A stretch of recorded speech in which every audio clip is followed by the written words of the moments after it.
Check it out, guys. I just got this electric tire pump for my car, and I'm excited to show you guys how it works and everything. But first, I actually have to deflate my car tires because they're all inflated. All right, now let's open this thing up.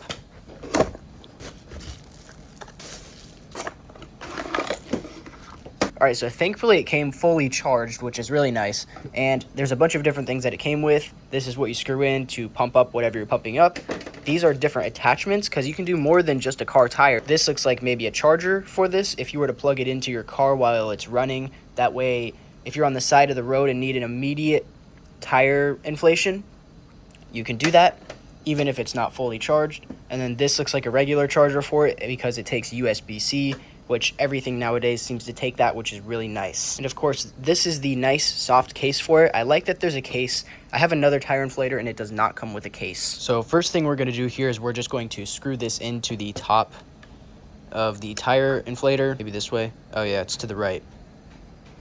Lefty loosey, righty tighty. There we go. So this reads in the measurement bar, BAR, and most people are used to PSI. You can do a quick Google search to compare the two.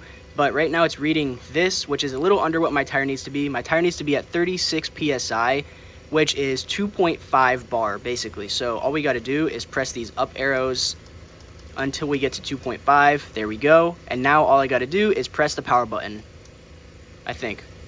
Or sorry, I got to hold it down. There we go. And once it reaches the right amount, it automatically stops, so you don't need to turn it off yourself. That only took about 2 minutes, by the way, much quicker than if I were to drive 8 miles down the road to the nearest gas station with a free tire pump, so that saves a lot of time. Now I'm going to pump up a basketball with this thing. As you can see, it's deflated. You can just tell by looking at that. I mean, it's not very good. So what we're going to do is get the little bag that it came with and get this needle out. To screw this in, you actually don't screw it in. You just place it in and then pull this down. And then look, now it's locked in. All right, here's the spot that the needle has to go into the basketball. And before we get this in, let's switch it over from the car setting. There's a little picture of a car here to the ball. So there's basketball, and this one is on PSI.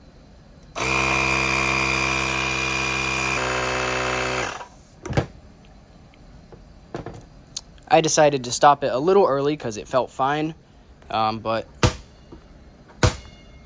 looks good to me. And as you can see by the little photos here, you can inflate a ball, car tire, bike tire, and I guess motorcycle. I don't know. Yeah, motorcycle. I was right. And as you can see by the top of this, that is a flashlight. To turn it on, all you got to do is press the SOS button, and it shines. And it's got a couple different settings here. Now that I'm done with this, I can put it in this bag, which fits perfectly over it. And it looks like there's a little bit of space for this as well. And these, and this, and maybe this. No, I don't think there's space for this big cord though. And now I can just store this in my trunk for whenever I need it.